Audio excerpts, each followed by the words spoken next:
or is it But fine by you? it's fine, sir. It's fine. Fine. Whatever is most comfortable for you. Right, right. So I'll do a few introductions and then the floor is yours. Okay, okay.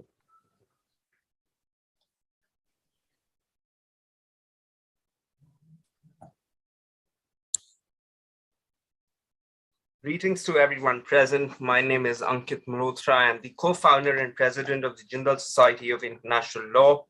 The Jindal Society of International Law, which is a student-led initiative under the aegis of the Center for the Study of United Nations, is created and founded under the expert guidance and tutelage of Professor Dr. Weston Grabowski in the year 2020. The society was officially launched on the 18th day of November 2020 by the Herbert and Rose Rubin Professor of International Law, Professor Jose Enrique Alvarez of New York University, along with the respected Vice Chancellor, Professor Dr. C. Rajkumar, and a very dear friend of the society, Professor Dr. Mohan Kumar.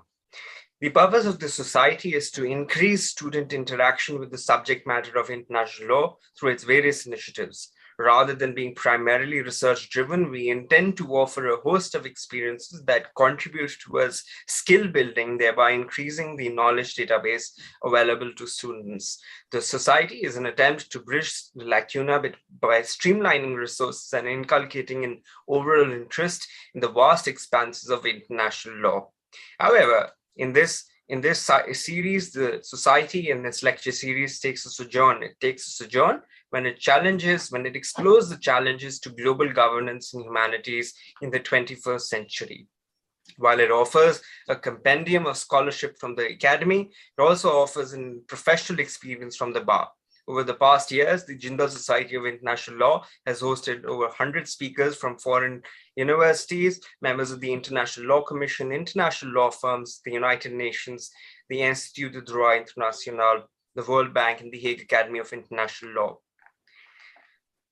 In this series, we study, we understand the law and its challenges from broader, different, and differing vantage points. Acknowledging that international law is a creation of states, it is also important to understand and appreciate the social sciences and humanities that have played a key role in shaping this. And one such place which has transformed legal thinking, imagination, culture, art, architecture is London. And to speak about decolonizing Londonistan, and the city that we once mistook for an imperial capital, we today amongst us have Professor Dr. Arup K. Chatterjee, who is an associate professor of English at the Jindal Global Law School, who in 2014 was a recipient of the Charles Wallace Fellowship to the United Kingdom. In 2017 and 18, he was a visiting fellow at the Brunel University London. He's also received his doctorate from the Center for English Studies at Jawaharlal Nehru University, New Delhi, for his dissertation entitled Hillmaking, Architecture and Literature from the Doon Valley. He is the founder and chief editor of Coldnoon, the international journal for travel, writing, and traveling cultures. He is also the author of the widely reviewed and acclaimed The Purveyors of Destiny, a cultural biography of the Indian Railways and the Great Indian Railways. His interests in history of British imperialism, politics, and philosophy, British cultural and historical encounters with India, the colonial and post-colonial historiography of India, Vedanta and Nondualism, and Indian philosophy and psychoanalysis. His latest book is on the history of Indians living in London since the time of Shakespeare. Those words, I now invite Sir to share his expert thoughts and vision on this topic and what he sees as the future, and perhaps also the past, and reflect on the past to read the future. So the floor is now all yours. Thank you, Ankit. I really love the vocabulary with which you ended your little introduction. It was very, very generous of you to speak so many words about this persona non grata, I should say. But I think London deserves many more words. And some of those I'm going to share with you. And I will also hopefully share a sort of sociological formula or a philosophical formulation of how we are to see London, depending upon the evidence that has come our way over the last half millennia or so of Indian settlements, Indian sojourns, Indian visitors, and Indian experiences in London. So we are generally told that the Indian and South Asian immigrations to London and Britain in general started shaping up during the first wave of post-colonial immigrations during 1960s, and especially after the creation of Bangladesh after 1971. We are also told of a stream of Indians who visited London and Britain and settled there from places like Uganda, Kenya, and other parts of Africa. And we are also told of Indians and South Asians who've migrated to Britain from Europe. But we are generally not told, and this is increasingly problematic, of the fact that Indians have been in Britain since the time of Shakespeare, as Ankit has already mentioned. So essentially, they've been in Britain for a very, very key period of history between the reign of Elizabeth I and Queen Elizabeth II, who is still the reigning monarch of Britain.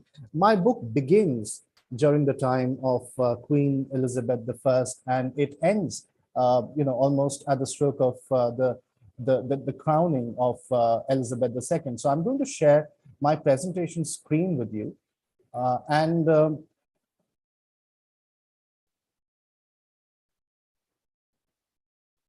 what I'm going to do today is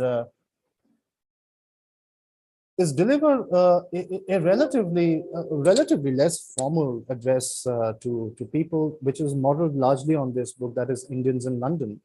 And I'm going to keep it on the screen for 1 minute, just for the audience to have a very quick look at the blurb, that is the summary of the book on the cover, which begins with the sentence, "In September 1600, Queen Elizabeth and London are made to believe that the EIC will change England's fortunes forever." And the blurb goes on to tell us that there's something called typography that shapes in London. And for the sake of simplicity, I'm calling this Londonistan today. Typography is a very deeply theoretical concept into which we will not go today evening. But we're certainly going to talk about the history that follows the emergence of this typography, and that history starts shaping since the end of the 17th century, and particularly by the end of the 18th and the mid 19th century. It takes a very, very vibrant turn, and by the 1860s and 70s, we have the emergence of what has been called an Indian baristocracy in London in particular, and in Britain in general, with people like W.C. Banerjee, about whom I'll speak briefly today, becoming very famous barristers and owning properties both in India and in the UK, and worshipped by clients quite literally. And all this was happening while India was a colonial nation. So it's a very staggering history. It's paradoxical on many counts, and it's deeply adventurous. What I'm going to discuss today is some sort of a contradiction in terms that is Londonistan, and London is known to us. It's hammered in our imagination as an imperial city. So we who have the benefit of being Indian citizens, we might not be aware that English studies was invented in India, practically invented because the British East India Company since the 1820s and 30s wanted a secular curriculum in India, which was free of Indian religious and cultural influences, and also at the same time free of the Anglican Church's influences, because they did not want missionaries to meddle in their affairs. And therefore, they invented what today we consider globally as the English studies curriculum, beginning with romantic poets like William Wordsworth, Percy Bysshe Shelley, John Keats, and all the romantics and Victorians that we have that continue in our English syllabi, even in the 21st century, all the Austens and the Dickenses and the Arthur Conan Doyles and whatnots. Now, I'm not going to talk about the ethics or the goodness or the badness of this. I'm simply going to focus on why London has been hammered in our imagination as an imperial city, and why this need not be the case or should not be the case any longer. Because there is a challenge that we need to put forth to London and our contemporary imagination of London that comes from history itself.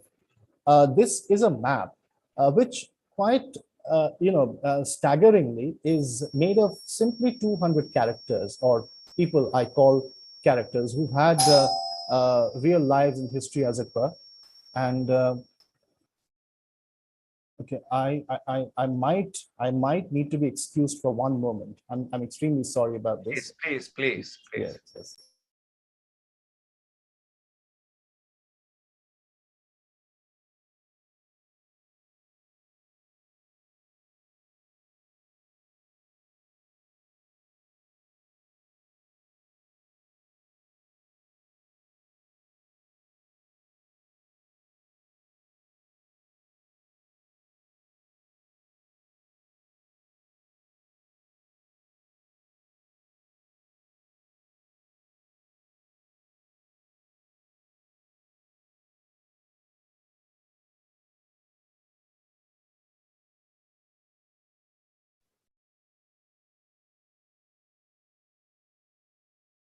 So just to give a bit of context to the map, I was speaking to a one second. I'm so sorry.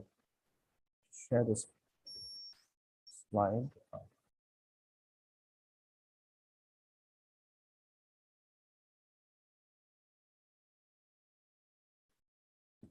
So I was speaking to a journalist friend yesterday of Black origin living in London, and she was completely staggered to see this map because when I told her that this is not the entirety of the Indian population in London in these 400 years, but it's only a very, very, very small sample.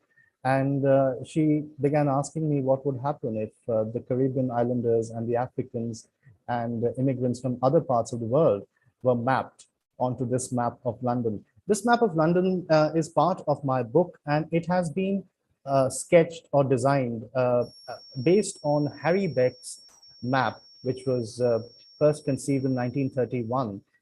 It was an underground map, and I have tried to retain certain aesthetic features of that map, except the underground roundel, of course, to give a little more detail into this map.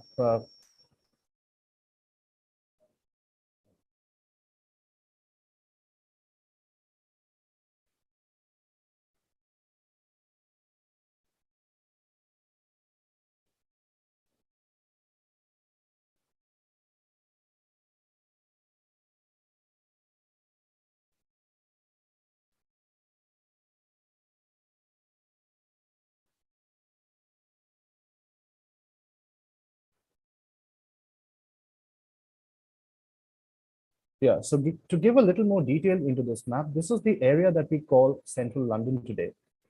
And look at the kinds of people that we see here. Here, the first person I can find on my screen is S. Naidu, that is Sarojini Naidu, a very eminent Indian visitor and very well sought after Indian in 19th century and 20th century London. Just underneath that, we have the temple, that is the Inns of Court. And we have somebody called Vivekananda. This is Swami Vivekananda, who visited London in the late 19th century. And if you look slightly above that, we have D. Navroji, or Dadabhai Navroji, the first Indian member of the British House of Commons. If you look slightly above the Houses of Parliament and slightly above King's College, we have Catherine Bengal, who I fondly also refer to as Catherine of Bengal. And she's got none of the luminous associations that the other protagonists have. Catherine of Bengal was an extremely ordinary Indian who was trafficked to London in the 1740s, and she became the illegitimate mother of a child born of an English father, and she was abandoned, and she disappears from the company records by the end of 1740s. If you go slightly above Charing Cross, we have the India League, and just above that, we have VKK Menon, or Vengalil Krishna Menon, who was the founder of the India Club restaurant, which still exists today at the Strand Road. Now, I will not go through all the names, of course, because there are many, many associations that these names will lead us into. But we have the entire stop here. Princess Sophia, if you look towards Belgravia, a little above Kensington and Chelsea, we have MK Gandhi, we have Subhash Bose, Sarat Chandra Bose around Westminster, and we have someone called Peter Pope near Aldgate. If you go towards East London, a very key character is Peter Pope, with whom the story of Indians in London actually begins. And I'll come to that in a moment. But what I was telling you maybe about 5 minutes ago is that London has been hammered into our imagination as an imperial city. What I just showed you in the map is partly the challenge that I'm throwing at this thesis today. It has been said as late as the 21st century by the likes of Peter Ackroyd, the famous biographer of London, that by the last decades of the 19th century, London had become the city of the empire. And the public spaces, the railway terminals, the bridges, and the immense architectural and infrastructural strength of the city, the Bank of England, Trafalgar Square, and the buildings of Whitehall, and all this depicted a certain Romantic heroism. It gave a kind of architectural flair that became the subject of envy for most Europeans, and definitely for the people of colonized parts of the world, definitely for people in India.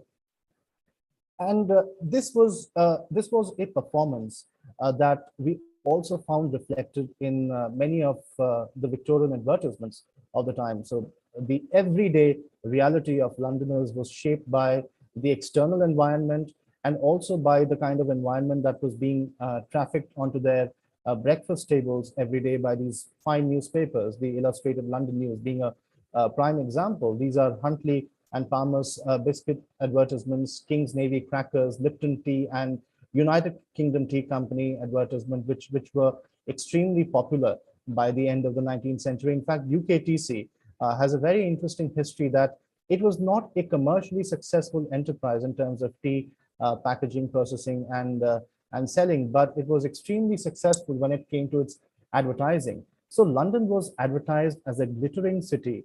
And even when people wanted to oppose the city, oppose its grandeur, they had to come to London in order to do that.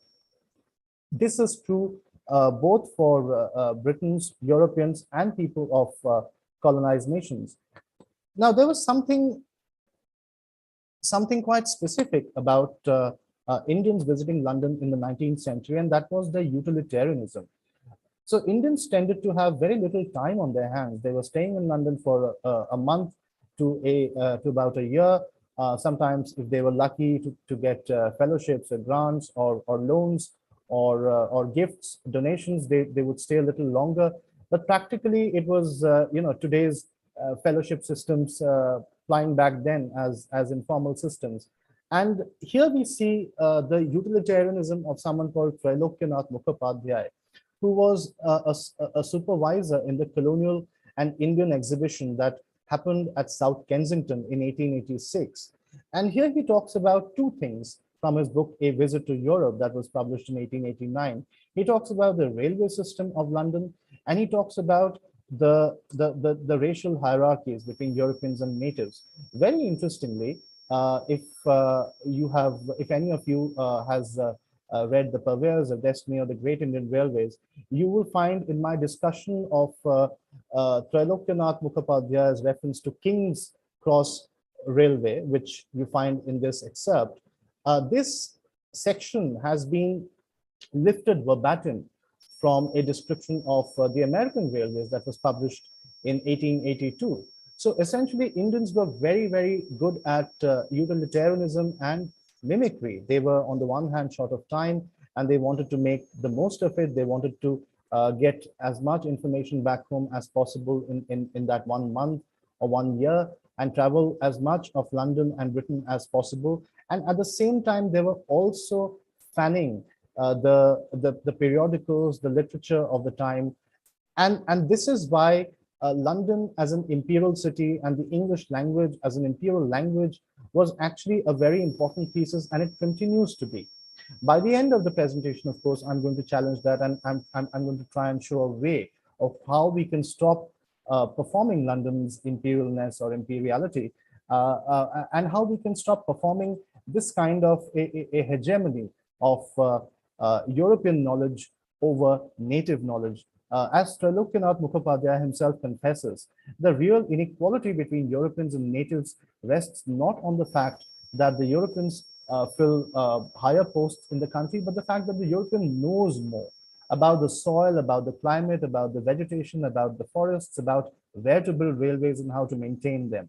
And this is very significant because this decade is also the time when the massive railway expansions are happening in the Indian subcontinent at the risk of man-made famines. And this is a very controversial subject, which continues to divide historians in Britain and India and the still colonial parts of the world and the decolonized parts of the world. Because between 1870 and 1905, there were numerous famines in India, and the death toll in these famines ranges somewhere between 1 and 5 million people, because we still do not have the proper numbers.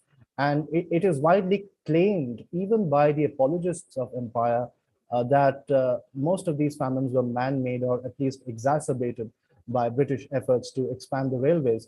Between 1845 and 1875, the British Empire spent roughly 95 million pounds in expanding only the military railways, and by 1890s, the number had catapulted to 160 million pounds, whereas the expenditure on irrigation canals, an institution that could have reduced the effects of the famines and could have enhanced agricultural activities, was an insultingly low figure of some 6,000 pounds.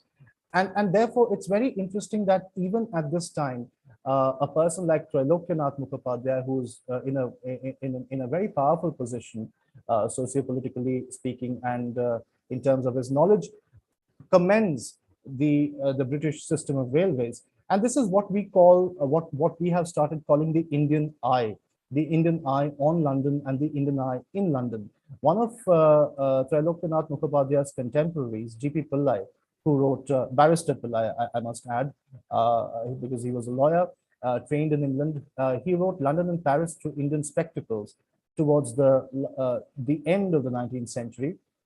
And here we have a very immersive experience of understanding, knowing, seeing London. So if Trilokanath Mukhopadhyay is anxious that the Indian eye does not know Britain enough, or does not know even its own homeland well enough, here is a counter example of G.P. Pillai trying to give a very immersive reality, an immersive experience to the reader back home, with certain self-fashioning devices like LOR, which is a shorthand for Lord, and the air a solemn stillness holds, which has been taken verbatim from Thomas Gray's elegy written on a country churchyard, and Early Cup of Tea, which is ironic considering that even by the end of the 19th century, India was not yet a big marketplace for tea. So tea is it's an acquired taste thanks to colonization that Pillai has picked up.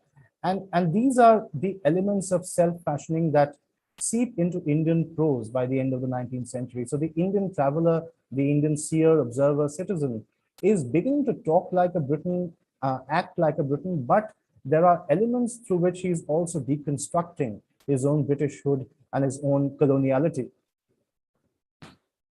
That is to say, if G.P. Pillai was talking about the experience of London's interiors, there were those like Lala Bajnath, who again visited London in 1890s. He, in his book England and India, writes this passage, which has got a lot of name dropping. You see places like Regent Street, the Holborn side of Oxford Street, Bank of England, Mansion House, Charing Cross to Whitehall, the Houses of Parliament, India Office, as he rightly points. These are examples of, on the one hand, the fascination that the Indian subject had with colonial names or British sounding names. But on the other hand, if you really think about it and think about the psychological effect this was having on people back, on the readers back home, this is also a democratization of ways of knowing and ways of seeing London without actually being there. So one does not have to belong or set foot on the geographical territory of London, but one can henceforward, post the 19th century, that is, start visiting London in a psychogeographical capacity. And that psychogeography is in no way less legitimate or less cognitively justified than visiting London in person. So while on the one hand, it has been argued that this was a sign of the Stockholm syndrome, that the Indian subject was ailing from, that somebody has abducted the Indianness of the British or the colonial citizen, and they have now got converted into the British faith. But on the other hand, increasingly, as we see the kind of attitude that Indians had in the beginning of the 20th century, what with Jinnah, Ambedkar, Bose, and of course Gandhi, who left an indelible impression on London in the 1890s, we find that people were seeking a different London. These people were trying to find or trying to discover an other London. Peter Ackroyd writes, not very famously in London, this is a very overlooked passage in his magnum opus, that there was another group of immigrants, and this is in reference to 17th century immigrations to London and Britain. He writes that this was a very small group, and they were the forgotten ancestors of the 20th century arrivals who came to London as servants or slaves and remained in employment while others were summarily dismissed or ran away to a vagrant life. Now, this is still very much, this kind of imagination of Indians in London is still very much part of an imperial city. Whereas our senior colleague, Shiv Vishwanathan, who is very much in JGU at the moment, while talking about Gandhi's vegetarianism, and since vegetarianism is not the key issue we are talking about today, therefore I haven't highlighted that segment, but the theme that he arrives at is that of another London. So for Gandhi, it was vegetarianism. For Jinnah, who was an Indian in London back then, it was Shakespeare, because Jinnah wanted to do theater. And for Bose, Subhash Chandra Bose, for Netaji, it was ranking fourth in the civil services and then refusing that offer. So for various people, London meant various things, but it certainly did not mean the West. And therefore, it did not mean imperiality for these people. Gandhi had to colonize himself, and he understood the merits of deliberately, performatively colonizing himself in London and then going on to decolonize himself, not because he was inadequate at being a colonial subject, but because Indians had acquired so much expertise by the end of the 19th century at self-fashioning in British manners, that they recognized now the merit of deliberately, willfully wanting to decolonize themselves before decolonizing their home, and making London a non-Western entity, a non-Western commodity. So if Britain wanted to sell London as a global imperial commodity, there were Indians who were penetrating that city and who were repackaging London as their own place of belonging. There were also many women travelers. One of the most important ones being Potham Janakuma Raghaviya, who came from Tamil Nadu and who traveled to London in the 1870s. And hers is perhaps the first Indian travelogue written about London by and written by an Indian woman. And here we have another example, that of Krishna Bhabini Das, who was married to Devendranath Das, a student and later assistant lecturer of mathematics at Cambridge University, who wrote A Bengali Lady in England, or as the original went, England de Bongo Mohila. Now, in the background, you have, I know it's not very clear, but the pictures of Raja Ram Mohan Roy, and towards your right, you have the image of, I mean, as much as we can gauge, is the image of Frederick Mahomet. I believe the audience will recognize Raja Ram Mohan Roy, who traveled to London and then Bristol in 1831 and 1832. But I'd like to speak a word or two about Frederick Mahomet, who was the son of a very famous Indian entrepreneur called Sheikh Din Mohammed. And this person entered Britain in the 1780s as a very young East India Company, Lasker, and went on to establish what we today know as the Hindustani Coffee House, the famous Hindustani Coffee House, the first Indian curry restaurant in Britain, opened at Portman Square in 1809. It sort of went out of money in 1812, although the business actually continued till 1832. By then, Mahomet had very interestingly moved on to another business, that of shampooing and selling his medical cures to Kings George and William. So Indians have had a great deal of impact between the early 1800s and 1900 already, but it actually began with this episode, and I'm referring here to a very famous painting by William Rothenstein, and I'll come to William Rothenstein, the British painter, towards the end of my presentation. Now, this year is very significant when Thomas Roe comes to the court of Mughal Emperor Jahangir.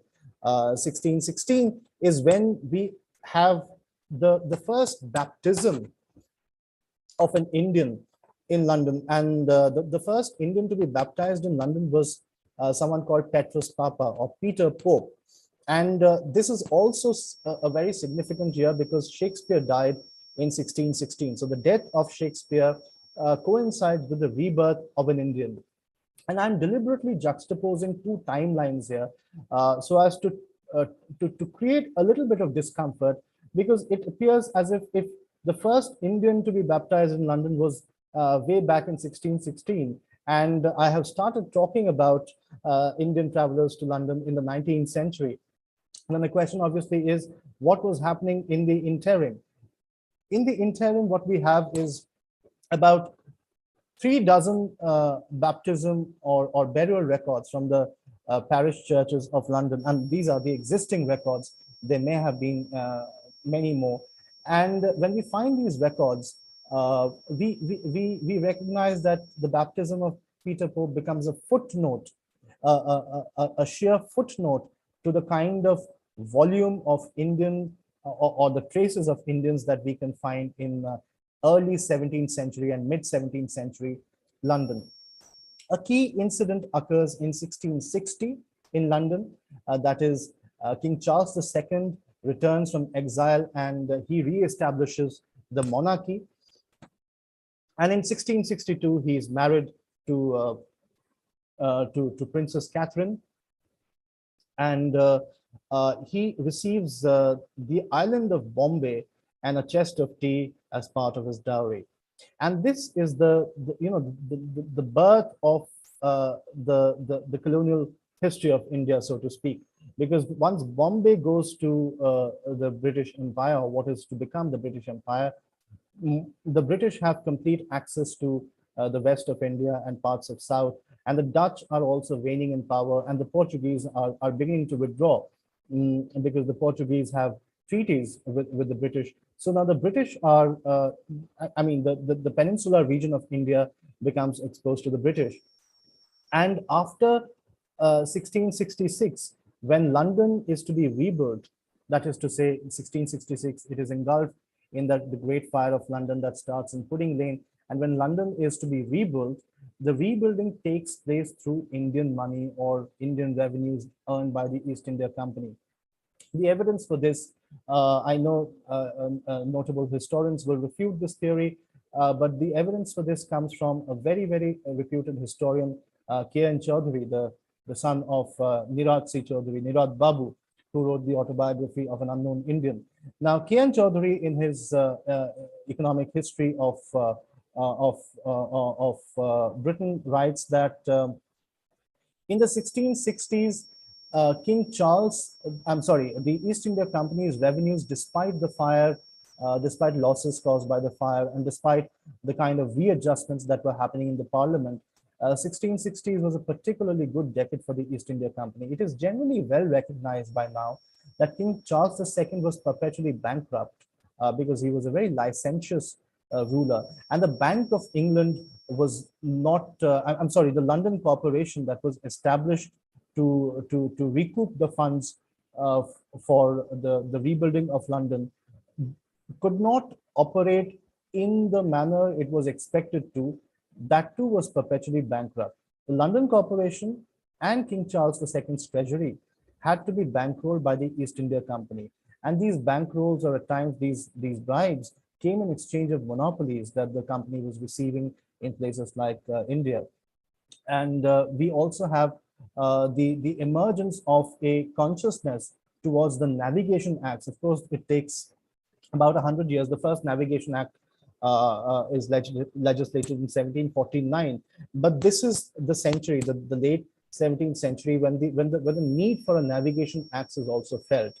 And thanks to these Navigation Acts, which will be legislated in about 70 or 80 years from now, the East India Company will have greater monopoly, and the British Empire will have greater monopoly over goods coming to Britain. I'm sorry, it'll have greater monopoly over the kind of traffic of goods from India, and colonies like India and Africa would be required to purchase goods specifically from Britain and not go elsewhere to the other European nations. So anyhow, my point behind showing this incident surrounding Peter Pope's baptism is that we don't recognize how long the Indian presence in London has been, and we don't recognize what kind of economic exploitation of the Indian subcontinent was happening as far back as the early or the middle 17th century.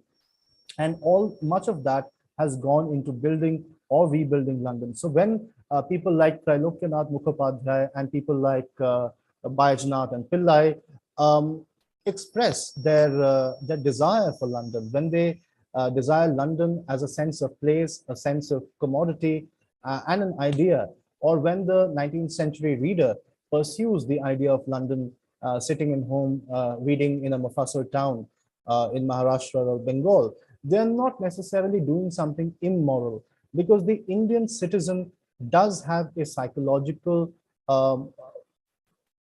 moral right over the territory of London. So it is not for no reason that this kind of a geography emerges in London by 1950s.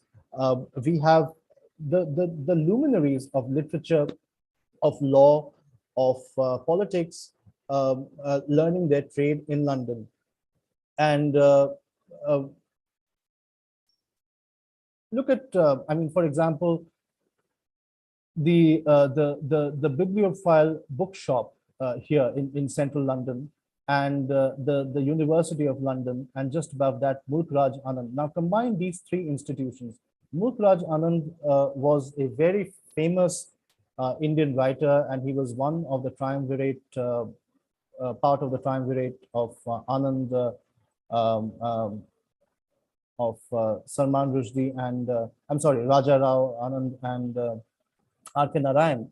So this was the trio of Indian literature, the fathers of Indian literature, and he learned his trade in London, and it is here that he established the AIPWA, or All India Progressive Writers Association, and this was done in a dingy restaurant, Chinese restaurant in Soho. So it is not incidental that Indian food has had such a long presence in London. Curry, like I said, seems to have invaded or at least entered into British tastes as early as 1810. Definitely 1810, maybe even a little before, because we have the first curry restaurant in Haymarket by the name of Jerusalem Cafe, although that was not an Indian restaurant. And by 1809, we definitely have the first Indian restaurant, thanks to Hindustani Coffee House. So curry or Indian food has had a long presence in London. It was not invented in 1970s necessarily, and it was not as if in 1998 Robin Cook enshrined chicken tikka masala as the national dish, and therefore Indian food became popular in Britain. No, it's been there for a very, very long time. And yet it is not authentic Indian food, as most people would like to complain. And yet therein lies its authenticity. It is in that hybridity that we have the authenticity of British Indian food. Uh, these are some of the restaurants that mushroomed in London in the early 20th century. So just after the grand tour of Indians visiting London, what with T.N. Mukherjee, Baijnath Pillai, Gandhi, Jinnah, and the Boses and the Ambedkars, by 1920s, after the end of the First World War, we have another stream of Indian immigrations, although we can't officially call them immigrations. These are the Lascars who have, mostly the Lascars who have jumped their ships around Tilbury or West India docks, and they've established restaurants like Bengal India Restaurant, Coronation Restaurant, Dilkush Delight, Darbar Restaurant, and so on. Most of these you will find mapped in the spider web that I showed you. It is important for us to see the three, discrete narratives that I have presented before you in one key interpretation. So there's the narrative of Peter Pope, who was a lad from Bengal who was quite literally stolen from India and then baptized in London by East India Company members, and then he was sent back to India. There's another narrative of the commercial importance of India to Britain, and the India being the economic backbone to rebuild London. And finally, there's the narrative of Indian fascination with London and London's fascination with Indian food. How do we weave these three narratives? And how do we interpret London? Do we consider it an imperial symbol? Do we consider it a city where if we get the passport to, we become different exemplary citizens of the world? We can change the fortunes of the world? Or is that, a continuance of the colonial hangover?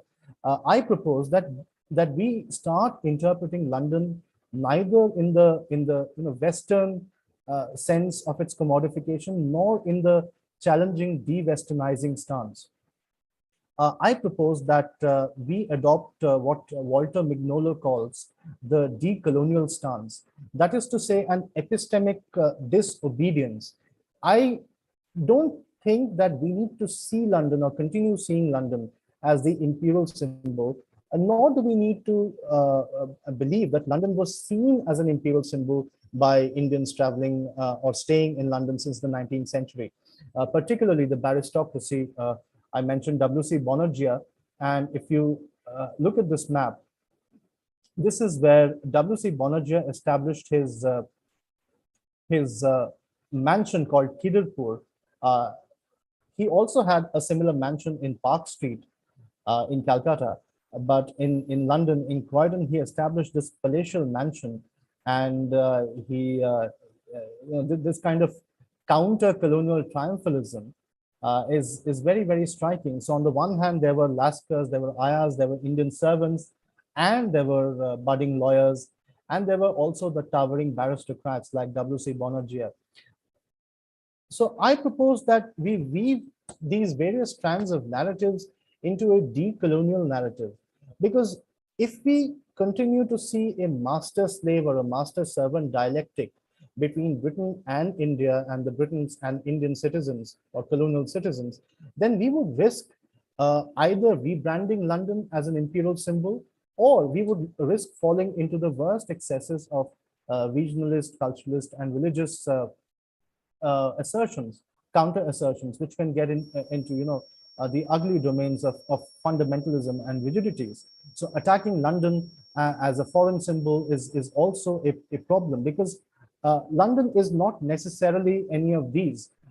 Modernity has been robustly challenged by religious, ethnic, and cultural associations against globalization and westernization. So the project of modernity can't be wholly trusted, and we as global citizens are quite wary of the continuing agency of westernization and the continuing agency of coloniality. Satnam Sanghera's recent book, Empire Land, is a wonderful example of how, I'm not the book, but the book talks about, the book is a wonderful example that talks about the continuing ideologies of imperialism in our everyday activities, especially in Britain, but also in certain other parts of the erstwhile empire.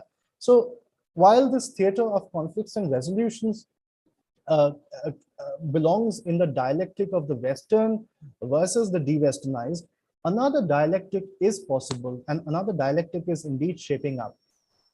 And this dialectic can challenge both the project of modernity, by which I mean colonial modernity or Western modernity, and also the worst excesses of civilizational fundamentalism. So this dialectic is one of imagining nationhood, our nationhood, and nationhood even outside India, in terms of spaces within and spaces without borders. So it is one thing to imagine Indianhood in terms of spirituality, cultural associations, religious fundamentalism or religious identity, but it is quite another to imagine Indianhood in terms of spaces. And I don't necessarily mean geographical spaces here or geopolitical spaces here, but at times even spaces that lie outside the geopolitical limits, accidentally belonging within. London is a space that geopolitically belongs outside India, but accidentally it also belongs within. So it is part of the shared experience of the Indian sense of place. Now, London has been a place that for far too long has been seen as a land that offers the promise of elitism uh, in post-colonial ways of life, or the prevailing coloniality of politically colonized societies, or the desire for Western and global cultural capital to become antagonistic to one's own native culture. Or at times, it becomes a nucleus of continuing psychological control over decolonized societies of the world. However, in order to decolonize London as a place, we need to reimagine these identities of the city in the very idea of an equal London, of an equally accessible or an equally penetrable London by the Indian citizen, that is to say. And this experience needs to be decolonized beginning today, beginning with this conversation. So on that note, I would like to give it over to Ankit, and I'm very, very happy to take questions. And I hope, Ankit, you could make some sense of what I said, if not an entire sense of London as a place or an idea. And I'm deeply excited to see what your audience or what your questions look like. Indeed, thank you so much, sir, for that quite riveting address. In fact, your book, in fact, starts with cuisine, and as someone who's visited London a few times, I was always taken to Masala Zone, because Masala Zone is where a lot of barristers used to go, and a lot of meetings used to take place. So that thus became a place of congregation, and also homage to some sense to the multiplicity and pluralism of a city like London. I'll just offer a few remarks, and then perhaps you can offer reflections on that. I'd be very interested to see to observe your reflections on this post-colonial Marxist perspective that we live in, that has consumed our thought process and is really driven by that Edward Said perspective of Orientalism. So that being sort of reflection one. The other two reflections which I would like to share is the education system in England, especially a place like Harrow. Now, Harrow is where Sir Winston Churchill went, but it is also the place where Pandit Jawaharlal Nehru went. And it transformed his perspective on a lot of different issues. You spoke about Gandhi, you also spoke about Jinnah. Now, Jinnah happened to be quite close to Churchill for various reasons. And one of those being that Churchill, of course, belonged to a certain period of time, and he resonated with Jinnah just simply because of how he dressed. Now, that perhaps is a skewed perspective, but if I say it's a skewed perspective, it's an anachronistic way of looking at history, which in itself is a crime. And that sort of supplements the point which I made earlier of how we study history today. And the last sort of reflection before we get into the conversation, which really resonates with me, is when I went to to Oxford in 2017 as part of this delegation to Jindal, is when I was introduced to Cornelia Sorabji. Now, Cornelia Sorabji was a trailblazer in her own sense. She challenged the notions which were held close to the Brahmin brotherhood which existed in India, and she was supported by the British Raj and was given the opportunity to study law at Somerville College in Oxford.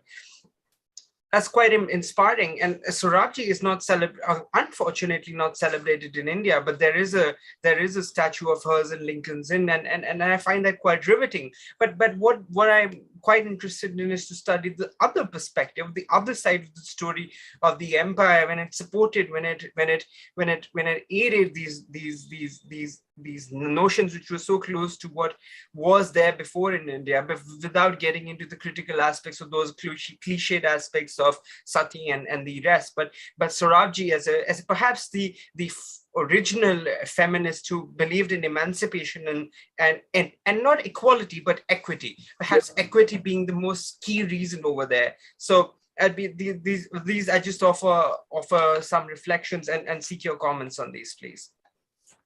Yeah, okay. So your first question was on Indian food, and I think it was followed by a reflection on Harrow, and then Cornelia Sorabji, in that order. Now, I'm not sure how much I am going to be able to contribute to Harrow and Sorabji in particular. Of course, I'll definitely share some thoughts.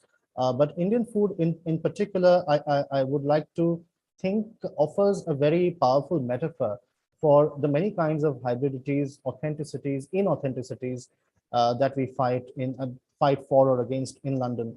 Now, there's been a sort of crisis in curry of late, particularly after Brexit and after the pandemic. The British press has tried to create a sort of correlation between the actualization of Brexit and the decline of the curry industry. Now, it is said, these are legends, of course, I will not name the politicians, but it is said that people of Indian origin, politicians of Indian origin appealed to the curry constituencies to vote for Brexit so that the South Asian people could enter Britain more easily, more seamlessly after visa regulations were amended following Brexit. Now, that hasn't happened. And another reason for the decline of the curry industry, of course, is that people want healthier food. They want greener options today. And there are no restaurateuring colleges. I mean, there are, of course, but not enough restaurateuring colleges in London so that the South Asian people can't learn the trade or learn cooking the South Asian way in London as well as their ancestors would have liked them to learn. And finally, the posterity of the South Asian curry restaurateurs doesn't wish to go into this business. So for those 4 or 5 reasons, the curry industry has declined. The Veeraswamis and the Masala Zones, of course, are thriving even today, but the curry capitals of London like Brick Lane or other places like Hillingdon, Tooting, East Ham are suffering miserably. So these were the unofficial curry capitals of London, but today they don't seem to be. They've been replaced by pret-a-mangers or other fast food joints. Now, it is also a very powerful metaphor to observe the kind of hodgepodge of history, because curry is a hodgepodge. It's a chutnification of ingredients and a pleasurable chutnification at that. But when we chutnify history, or when we try to brush history under the carpet, and we see the rise of fundamentalism and ethnic supremacy underneath the ideologies that support, I wouldn't say Brexit, but the uprisings, the kind of jingoist uprisings that lead to Brexit, and the Windrush scandal, for example, these uprisings tend to overlook history a great deal. One of my articles from 3 years ago was published in a newspaper, and they published it under the title, "The 500-Year-Old History of Indians in London Rubbishes Notions of Britain Being a White Nation." Now, I was not a supporter of that title back then, because I thought it is too blunt. And as you very well know, authors can't choose their titles in the columns or the opinion pieces they write, it is generally always the editors nowadays. But today I recognize the value of that word rubbishes, because Britain was not a white nation to begin with. I mean, I'm not talking about Roman Britain, of course, but I'm talking about Norman Britain and afterwards, particularly after the Reformation, after 15th century. It was inspiring, it was attracting, it was galvanizing immigrants from all parts of Europe, and also from several parts of the empire that was yet to be established. So Britain was not self-consciously white. It may have been incidentally ethnically white, and of course they were numerically superior. But people from all parts of the world flocked to London, and I think this history rubbishes notions of London being a white city or Britain being a white country. And food is a wonderful example, is a wonderful metaphor how we can encrypt this history, and that is why my book begins with Brexit and curry. As for Jinnah, Nehru, and Harrow and Churchill, well, I think Harrow was also a school meant for Anglo-Indians in the early 19th century. So I will not name the people. I would I would request some of you to go and please consider reading my book. But Harrow was also designated by the East India Company as one of those schools where the children of Anglo-Indian matches or Anglo-Indian parentage could be sent to. So it was, sort of a halfway house en route to gentrification, and therefore it was not always meant for Indian elites or British elites necessarily, the kind of meaning that it took on by the end of the 19th century, of course, but that is not how Harrow always was. And you mentioned Cornelia Sorabji. I would like to add the name of Rukma Bai, because I wonder if you know the Age of Consent Act of 1891 was promulgated thanks to Rukma Bai, who was married to a Maharashtrian gentleman, and she was underage when she was married, and the age of consent was elevated from 10 to 12 under orders from Queen Victoria. So Rukma Bai's marriage was dissolved thanks to Queen Victoria. Otherwise, she would have been sentenced to 6 months of harsh imprisonment. Because she could travel to London in 1888, 1889, she went on to study medicine, and she was the second Indian woman doctor to pick up medicine. So she was a contemporary of Cornelia Sorabji.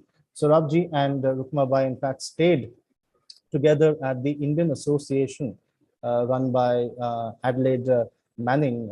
It was also known as Miss Manning's house. Here is where Gandhi also stayed when he visited London in 1888. So I think these are very, on the one hand, pleasant memories, but on the other hand, these anecdotes are also, the blankets or the covers to excavating certain scandalous histories, which we don't always want to recount, the kind of hierarchies that we've had between the genders, the kind of emancipatory powers that colonialism may have had for certain people, like Sorabji and Rukma Bai. And we would like to undermine the benevolent aspects of colonialism, and therefore, in the process of undermining that benevolence, we sometimes end up forgetting Cornelia Sorabji and Rukma Bai. So it is definitely sad, and which is why I have proposed a third way, other than a rigorous fallback upon the British Empire and a rigorous rehashing of elitism and colonial supremacy, and an equally rigid and an equally violent ethnic assertionism. I've proposed decoloniality, which is to see the Indian national movement as a variety of stories, as a variety of theaters, and not necessarily as a unified whole. And this is not to challenge India's unification or India's integration. I think I'm a firm believer in India's age-old civilizationism and civilizational values, and yet at the same time to project the national freedom struggle as one movement, and the steps that occurred en route to this journey is particularly after 1860s, when the Victorian administration was in place, the presidency universities were in full swing, and the kind of benefits that English education had for Indians. So we can criticize Macaulay as much as we like. Nowadays, people vilify Macaulay a great deal, but that is not to say that the English language was not a wonderful opportunity to contest colonialism itself.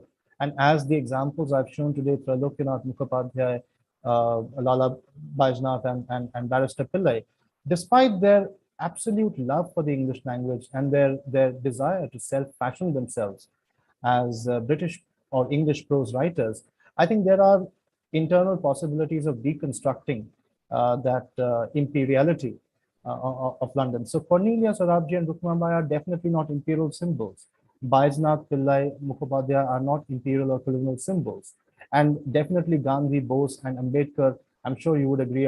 And I know Nehru is a favorite subject of criticism nowadays, but Nehru was uh, so Nehru was one of the first people to admit to his hybridity, and also we need to understand his hybridity as a very important stepping stone to the makings of cosmopolitan India that he had in mind.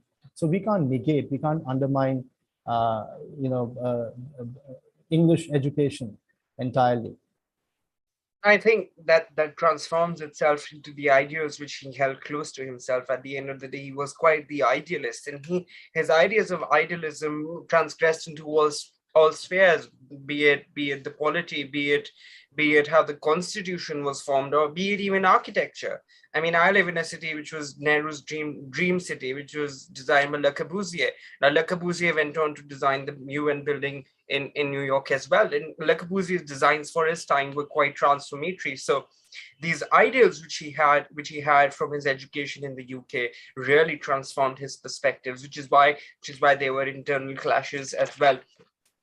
Faisal, what I'd be very interested to know is your ideas or your perspective on the you've spoken about civilization. So how perhaps you would define civilization vis-a-vis conservatism. These are notions which are really challenged in our perspectives. But given your approach to studying the aspects of colonialism, how does the idea of conservatism and civilizational studies come? And we'll close with your motivations, those being Amitabh Ghosh, who's also discussed in your book launch event with the university, and how Shadow Lines transforms your perspective and inspires you, and also the Oxford Union Address, which really motivated you to study these perspectives at a deeper level, and also challenge, as I said earlier, the ideas of Orientalism as Saeed would look at it. So these are the last set of questions, and then So I would, yes. So since you bring up Said, a new wave of criticism has emerged, wherein we are seeing the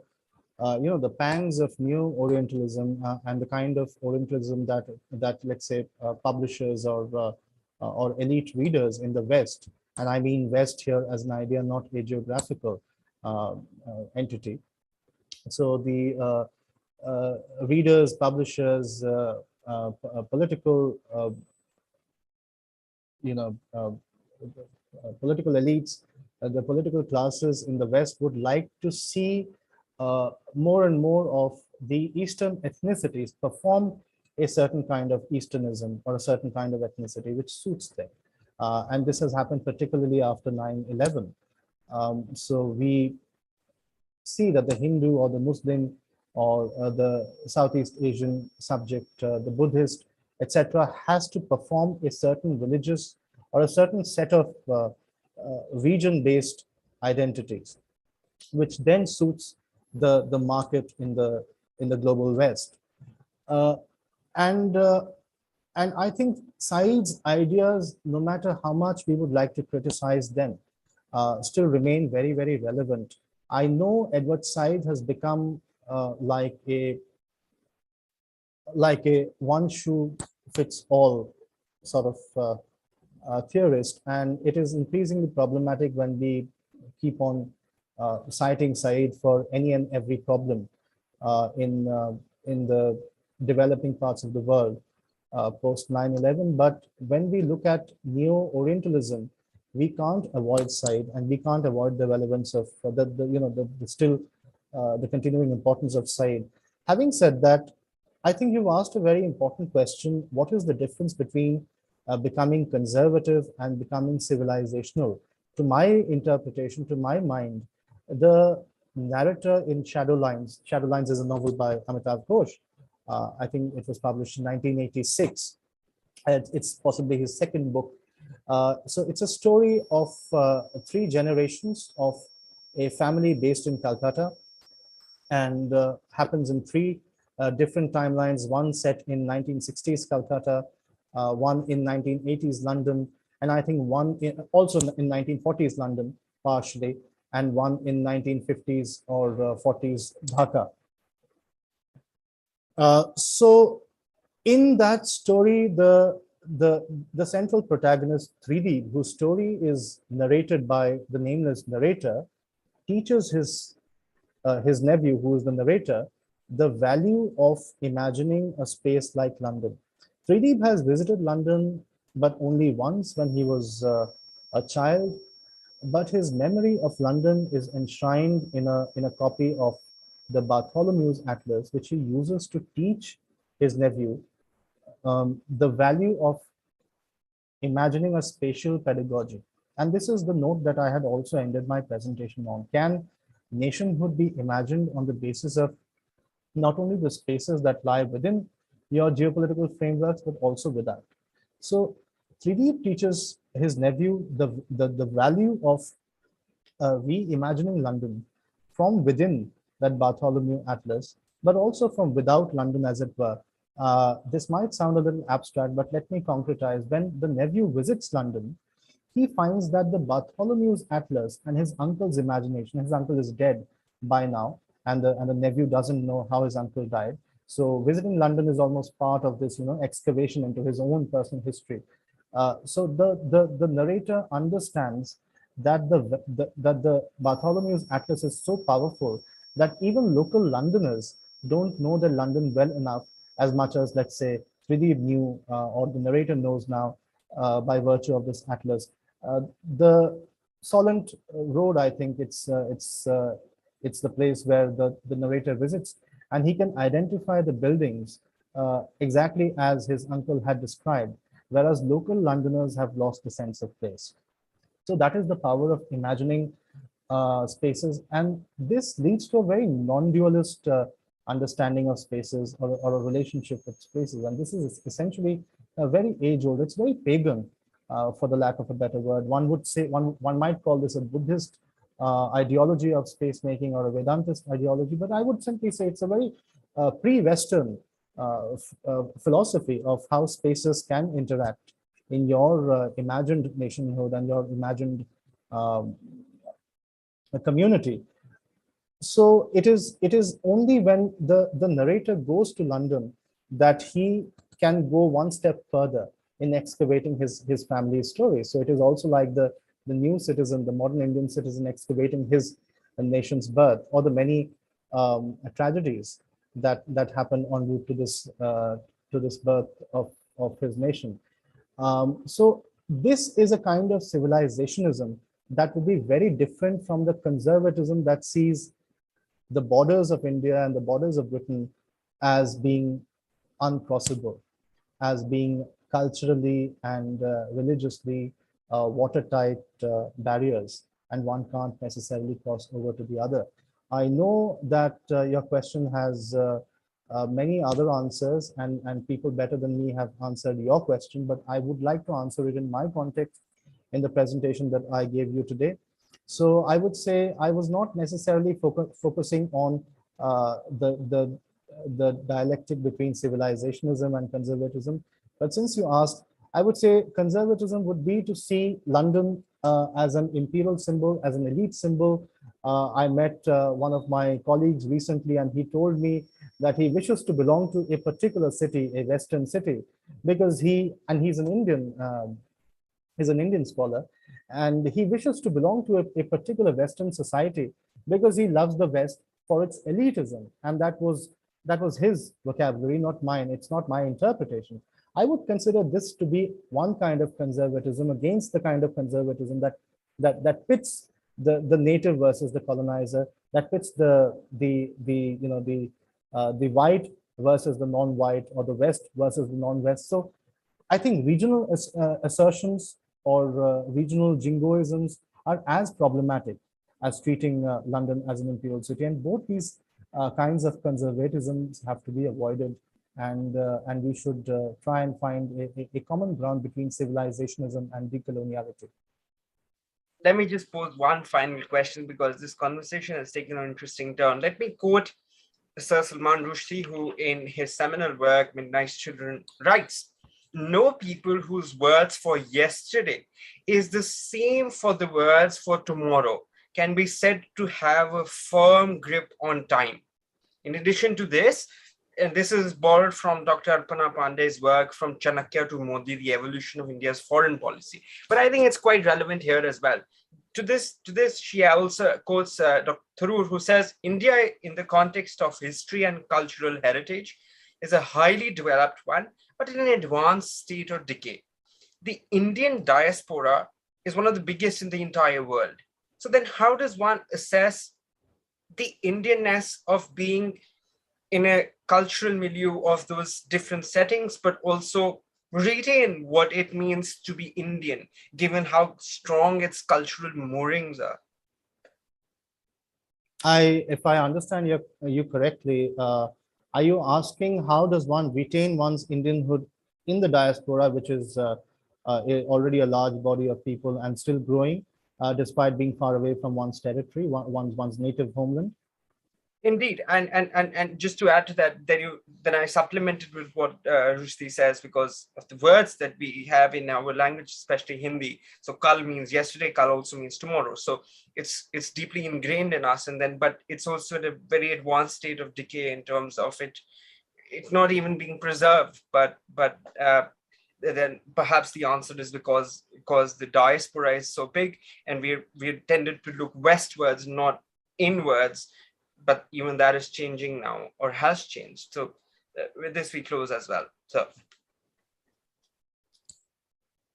well, I think it's a very ambitious question, and I mean that with complete respect. I think it's an important question to ask, because I know for a fact that it has been asked in multiple Bollywood films set in the diaspora, and it's also been asked by V.S. Naipaul in An Area of Darkness and A House for Mr. Biswas, where it seems as if the Caribbean Indians have preserved their diaspora, or let's say Thakur Baldev Singh from DDLJ has preserved his not his diaspora, I mean to say his Indian identity better in the diaspora than some Indians may have possibly imagined him to have.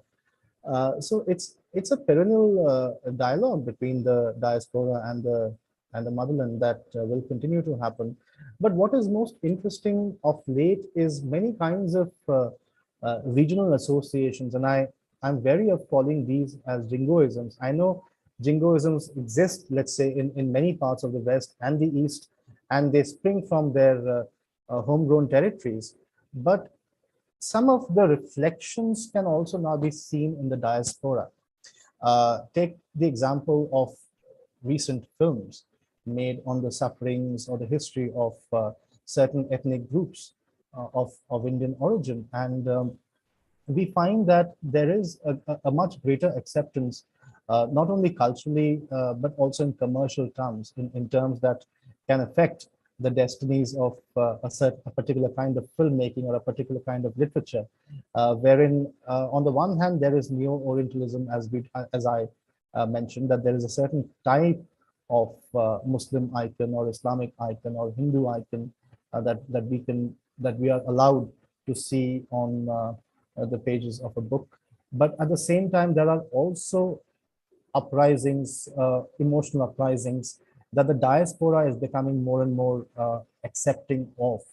I think this is a worrying sign. I personally think this is a worrying sign. But if somebody wishes to ask me, how does the diaspora preserve its Indianhood? I think it's very often a matter of emotional protection from the from the forces of modernity. Many of the contemporary popular YouTube channels that that broadcast Indian content on politics, on social transformations, are based in America and UK and the rest of Europe. So I think this is also a very interesting sign that the production of cultural icons is now being controlled, very often being controlled by people based in the geographical West, but they may not necessarily subscribe to the notions of the Western hegemony. So they are not in the in the philosophical or the ideological West, despite the fact that they belong to these geographies. So I don't know if that answers your question, but I think there's an increasing integration of the diaspora, especially in the last 7 years. And it is not just thanks to this government or the kind of politics that the current ruling establishment has fostered in India, but it is also because of what you call the advanced state of decay. I mean, we are 75 years into independence, and time is probably coming full circle. So as we are seeing a paradigm shift. Okay, the conditions are right for many kinds of integrations and sometimes the worst excesses of regional assertions to take place. So we have to be very, very cautious. I don't think we can celebrate the integration or the reintegration of the diaspora with India uncritically. We need to thank people for still being part of India emotionally, culturally, and we need to welcome them continuously. And we need to encourage this traffic and this exchange of ideas, but we need to be a little more critical before celebrating it blindly. Those words, thank you, sir. This has been an absolutely riveting and remarkable talk. Thank you so much for taking out time on a Saturday evening. We're truly grateful to you for doing this, and I thank all our participants as well for joining this discussion. Sir, final words, and then we can close. Well, I am very happy that I had the opportunity to speak with you and to meet you in person and to meet your colleagues. I think it's a wonderful platform for me, for our colleagues, for our early career researchers to meet and interact and connect with the world. And I wish you all the very best in your institution, your society. I hope it thrives, and so do you, Ankit. You are a wonderfully talented young legal scholar, and I hope you become part of the Indian baristocracy very soon. Well, thank you so much for your words. I also hope so. And I also thank our participants once again for joining us, and we will remain connected, and we will connect soon for our future events and discussions on topics of international law, culture, heritage, and also social sciences which impact and transform the law. Thank you so much, sir, for your kind words and your time. Thank you. Thank you. Thank you. Good evening.